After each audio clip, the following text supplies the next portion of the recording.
Hello, you Midas Mighty. Harry Litman from Talking Feds here with my reaction to yesterday's verdicts in the seditious conspiracy trial against Stewart Rhodes and 4 of his fellow Oath Keepers.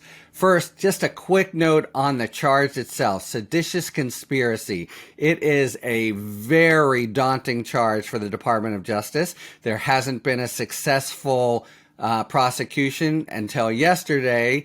The last one was 1995.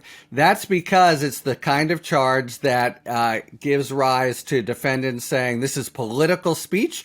You can't punish me for that. Or also saying this was just, their lawyers saying this was just, overgrown adolescent horseplay, just a lot of boasting and puffery. They weren't really trying to overthrow the government. And it's the kind of charge that when the department investigates it, it looks dead earnest, but then in the courtroom, it could look like so much kind of puffery.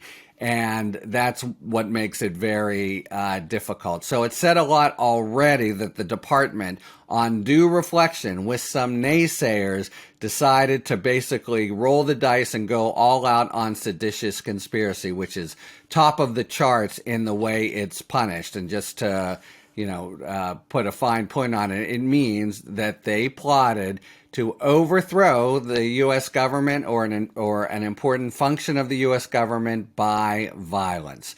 So that is really, up there. It's kind of the kissing cousin of treason. Okay, that's the charge. The defendants, Stewart Rhodes, the undisputed leader of the Oath Keepers, and Kelly Meggs, the kind of lieutenant here and the leader of the Florida branch, and then 3 foot soldiers. The headline is that Rhodes and Meggs are convicted of seditious conspiracy. The other 3 are acquitted of that charge, but they are convicted of obstructing an official proceeding, namely the January 6th vote itself. How does that work?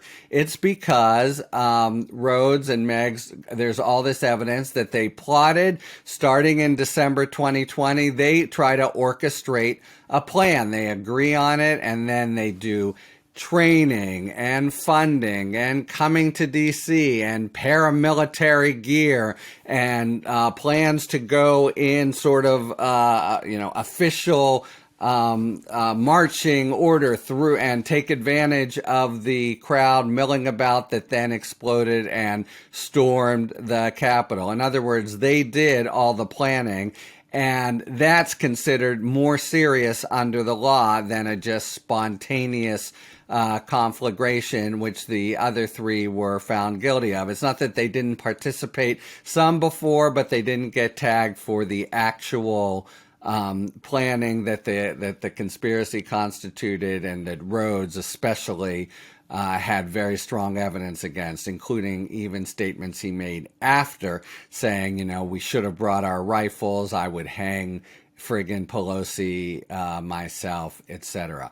All right, how big a deal? A very big deal. 1, that the department went for in the first place, and 2, that they've now been vindicated. So it really is, it could have gone the other way. It would have been calamitous if it had, with real implications for the whole rest of the prosecutions against the 1,000 or so potential defendants there. So a big deal and a victory lap within the Department of Justice. Yes, there were some charges that were acquittals, but to the extent some commentators are saying, that means it's only a partial victory, that's a mistake.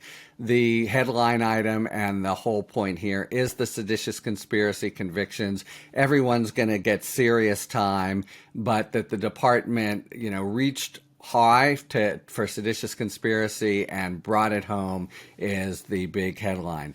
Within the Department of Justice, as a sort of the legal impact is really pronounced for another Oath Keepers trial planned for a couple months, and a similar trial with, if anything, stronger evidence against the Proud Boys and Enrique Tarrio, who plays the kind of Rhodes role with the Proud Boys. They have to be thinking hard. Do we want to plead now? Do we want to maybe even cooperate?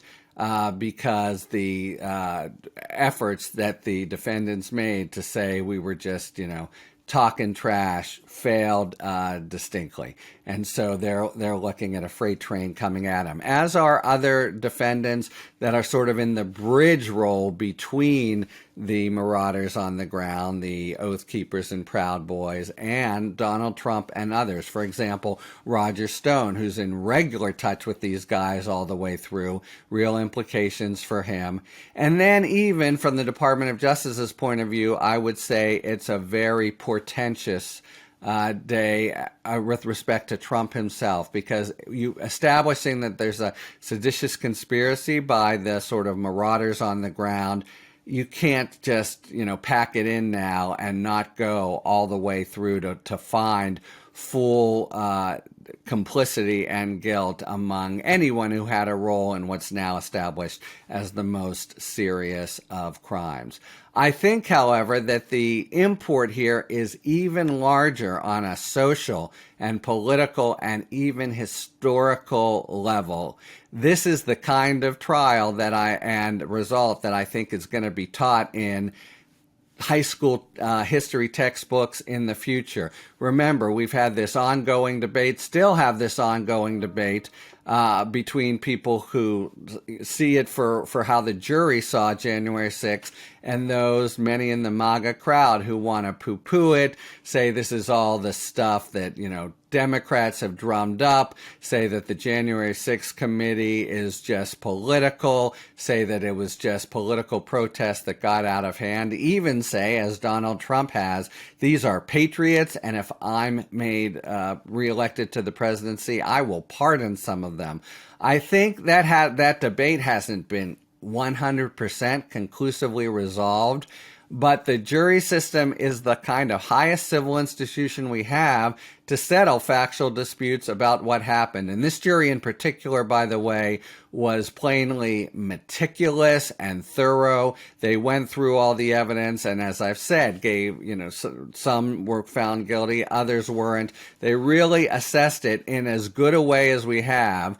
To date, we've had, of course, op-ed writers, Democratic politicians saying this was seditious conspiracy. Now that a jury has spoken, I think it sort of goes 2/3 of the way of establishing this as a social fact, something that this really was a seditious conspiracy, and conversely establishing anyone who would say otherwise, the kind of Marjorie Taylor Greenes, as marginalized, maybe even, lunatics or monsters in just ignoring it. So I think the social ramifications of the jury verdict are bigger even than the legal ones, and they go very far toward, not all the way, of course, but very far toward settling the dispute in the direction of what, in fact, people saw with their own eyes, which was a, vicious and organized attempt that certainly had some involvement of the former president. Arguably, he orchestrated it